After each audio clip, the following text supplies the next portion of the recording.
Rolling. All right, today I'm going to go over a quick overview of the Plaits and how it's actually implemented. We're going to be talking a little bit about the GitHub repository and what you can find there. Note that this is not an actual mutable instruments Plaits. This is a do-it-yourself one. To avoid gas, I was only buying do-it-yourself modules at that point, like this Rampage, which I put together from parts. I do now have a beads. You can see over here I do have, in honor of their closing down, I did buy this one, actual mutable instruments, new in box. But we're going to be talking about the Plaits today. First, just generally, there are the hardware from top to bottom. Here we can see these two switches, switch 1 and switch 2. We can see a row of LEDs. These are two-color LEDs. And then we can see these 7 potentiometers that control various parts. This is frequency, harmonics, timbre, and morph. And these 3 look like attenuverters, as if it looks like this controls the amount that's coming in from this. And that is what it does, but this is not an attenuverter. It's done digitally, as we'll see when we look at the hardware design. I have the 2 outputs. There are 2 separate outputs. It's not a stereo exactly, but it does have 2 outputs, a regular out and an auxiliary out, which I've connected into my mixer so I can listen to them one at a time. Now, with nothing else going into this, this is set up currently in the chord mode. You can tell the red and the green, and then this version of it, red is percussive and green is a tonal synthesizer. So we can hear it if I turn up the volume on the main. We can hear that chord, and if we count them, so 1,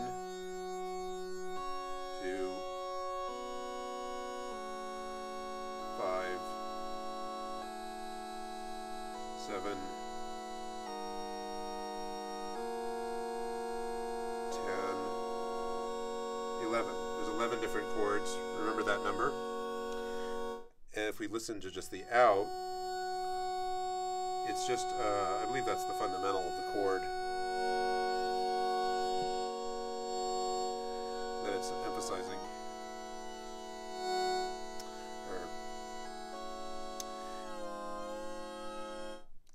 So that's the chord mode.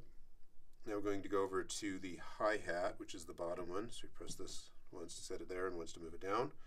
Now, the hi-hat, we can hear some sound coming out of both the main and the aux, but it doesn't sound very hi-hat-like. So what I'm going to do is I'm running basically using the Rampage to generate triggers, and I'll feed those into the trigger input and turn up the main. Now we can hear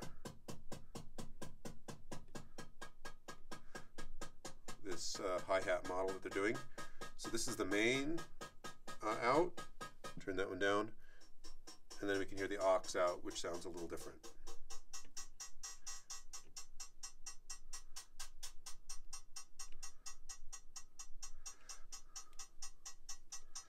And actually we can even put this in here and turn up the attenuverter.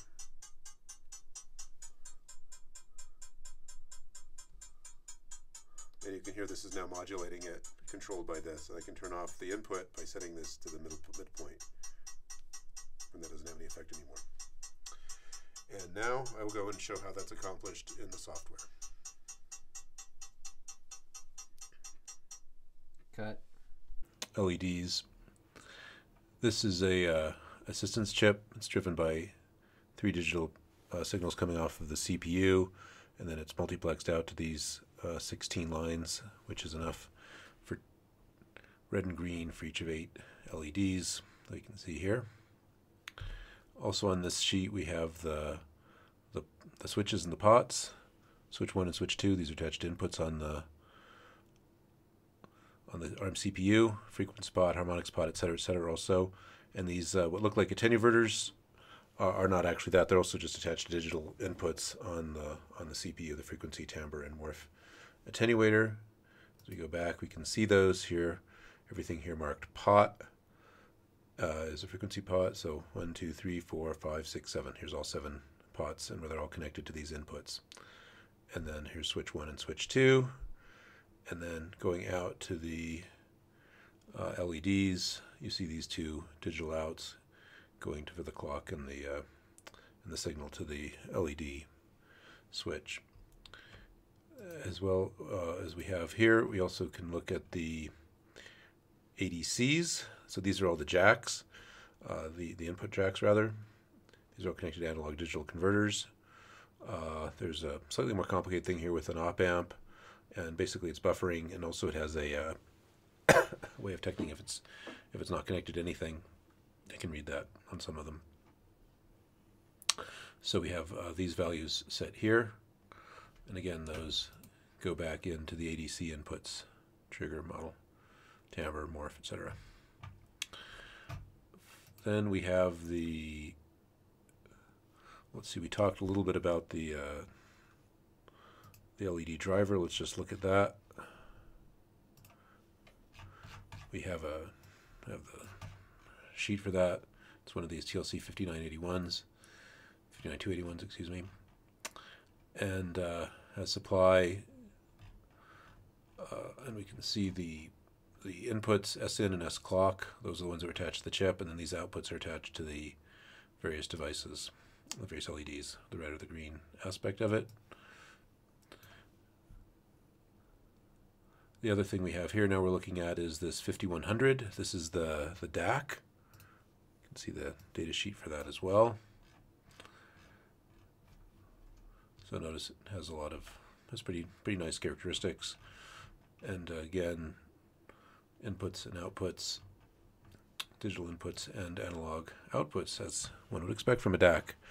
And these go to two separate jacks, which are two outputs here. And then the inputs go back in here: DAC, LR clock, B clock, DIN, etc., which we can see over here. Okay, so now we're looking at the drivers section. So this is a little bit of the code that controls the switches, the DAC, etc., etc. So if we just, for example, look at switches.h, it just defines a couple of switch data structures, and then here in switches.cc we have the debounce code where we're reading it. A little more interesting, maybe in the LEDs, we have in LEDs.h we have the colors defined. Note that yellow is both of them, red, green, and yellow. I think that's used in the updated firmware, not using this one. It turns both of them on. And in LEDs.cc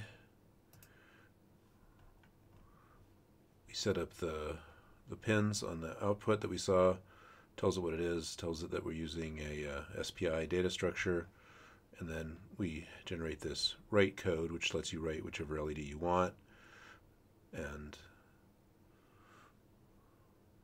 sends the data out. Same thing with the pots, data structure,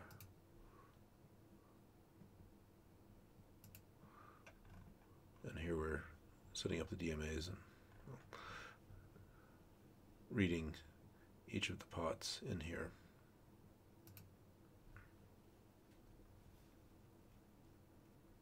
GitHub repository. This is Emily's or Pinchinet's repository. We go down to Eurorack. See many of the different hardware devices are here. We're working on a Plaits, so let's look at that. Now there's a variety of different things in here, including some high-level bits and pieces. But it's, rather than going through the entire thing, I'm just going to show you a few pieces that are maybe a little tiny bit confusing, which will go down into a DSP. So we have drums, and we were looking at the hi-hat. So we'll look at the hi-hat. And we note that we have a couple different types here. So there's the 808, this is the square noise. And you can see it's generating, they call it square noise. It has a square. These are the 6 square wave oscillators plus some phase noise. And then there's a render, which is generating all of this. And then there's 2 different VCAs. We'll see that later, a swing VCA and a linear VCA. And then we noticed we had to do the trigger, so it's generating its own envelope. That's what we were hearing when we were triggering it regularly. And so that's in here. Now, there's another piece of this, which is if we go to this hi-hat engine, notice we have square noise, swing VCA, and then this third thing is true. This is hi-hat 1, and over here we have the ring mod noise, linear VCA, and the third thing is false. That's hi-hat 2, which